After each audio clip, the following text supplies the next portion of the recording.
Haleluya. Mungu wetu ni mwema. Tuangalie neno la Bwana kutoka kwenye kitabu cha barua Petro wa kwanza sura ya 2 mstari wa 12. Petro wa kwanza sura ya 2 12. Petro wa kwanza sura ya 2 mstari wa 12. Biblia inasema mwenendo wenu uwe mwema kati ya mataifa. Mwenendo wenu uwe mwema kati ya mataifa. Katikati ya mataifa, mwenendo wa mtu ambaye anaokoka, ule mwanafunzi wa Yesu ni mwema, ana utofauti. Mwenendo wenu uwe tofauti, kuishi kwetu, kunena kwetu, kutembea kwetu, kile ambacho tunafanya kiwe tofauti katikati ya mataifa, katikati ya wanaotuzunguka, wale ambao hatujui. Tu mwanga, kwamba sisi ni mwanga ambao unamulika katikati ya giza, tu chumvi ili tuweke ladha kwenye familia au whatever, kwenye eneo ambalo uko. Uwe nuru, uwe mwanga, tabia yako hiyo tofauti, mwenendo wako huo tofauti. Ni mama, mwenendo wako uwe sawa, ili uweze kuwafunza mabinti, ili uweze kuwafunza vijana wa kiume na wa kike. Ni baba, mwenendo wako uwe sawa sawa. Kijana, mwenendo wako uwe sawa sawa, uweze kusimama, uweze kushuhudia katikati ya nyakati ambazo tuko mmomonyoko wa maadili kwa kasi. Ukiwa na mambo mengi ya kisasa. Kiangalia warokore waliokoka mwaka 70, 80, 90 na 2000 kwa mwanzoni. Hawakuvaa suruali kanisani. Siku hizi wanavaa suruali kanisani. Shetani alienda kwa mwanamke, akwenda kwa mwanaume kwanza. Utaona mwanaume ambaye anavaa gauni la kiume. Gauni la kike. Kama kuna gauni la kiume siku hizi jamani. Ila wanawake watavaa mambo ya kiume. Wataweka suruali ya kiume, watafanya mambo ya kiume, kwamba watasema hii ni ya kike. Ila kuna sketi ya kiume. Kuna shida mahali. Kwa na Roho Mtakatifu. Nidhamu, muda mwingine taasisi za serikali zikiona utaratibu kendo, kuna namna ambayo unaweza ukavaa.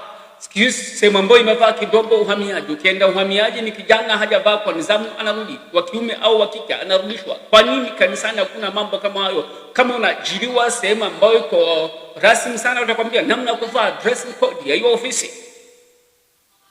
Kwa nini kwa Mungu siwe?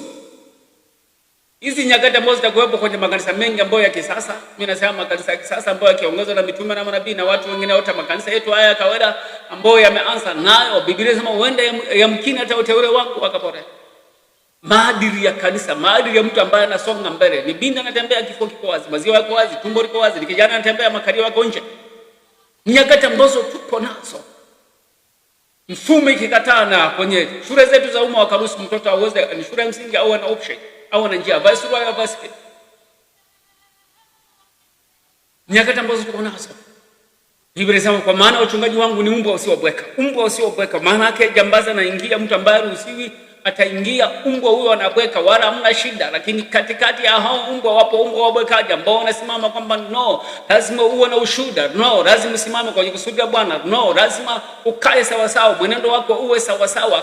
Petro kuongea kwake kuonyesha yeye mwanafunzi wa Yesu. Alipozungumza wakasema hata kuongea kwake kunasema kuonyesha yeye mwanafunzi wa Yesu. Kuongea kwako kuudhirisha uokolewa wako, na kutembea kwake wasema anatembea kama mwanafunzi wa Yesu. Huenda na kuvaa kwake kuonyesha huyu mwanafunzi wa Yesu. Mama, uwezi mwenendo wako, uwezi watoto wakajifunza kutoka kwako. Hakuna mabinti kanisani ambao wanajifunza kwenye mtaa kama huyu mama ameokoka, lakini yeye ndio mbaki mimi. Yeye ndiye ambaye anavaa nguo za ajabu. Yeye ndiye ambaye anafanya vitu tofauti. Haleluya. Na lazima muangalie kwamba sawa. Biblia inasema chuma kinanoa chuma. Chuma kinanoa chuma. Mtoto wako unashinda na nani? Unaongea na nani? Ni mtu mzima kama mimi. Tabia zina hadi ya kuambukizana. Chuma kinanoa chuma. Kwa kama kuna tabia njema, ile hali ya kupeana mawazo na namna kutafuta uso wa Bwana itakaa. Kini kama ukiwa na shida, ule mfumo utaenda. Vile ambao tunasikia watu wengi kwamba shida ilitokea wapi, sema kwa sababu alianza.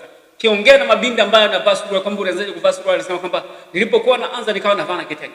Na nilikuwa niogopa, sina ujasiri, nguo fupi nilikuwa siwezi, navaa na kitenge nguo fupi. Baadaye akaanza kupata ujasiri kwamba ile hali ya asili katoweka ndani yake. uwe ushuhuda. Kuvaa kwako, kutembea kwako, kuongea kwako na kutenda kwako uwe ushuhuda. Wale wanasoma vyuo vya walimu kuna kitu kinaitwa haiba ya mwalimu, kama kuna namna nguo ambazo mwalimu atakayovaa anaandaliwa, ni mtaala duniani umewekwa wa kuandaa mwalimu kutoka chuoni namna ambao aweze kuvaa. Lakini kwa sasa, kwa mambo ya kisasa ambayo yako, Biblia inasema kwa maana ni siku za mwisho, tendo wewe utapoa na watu wataondolewa aibu, watu wataondolewa aibu.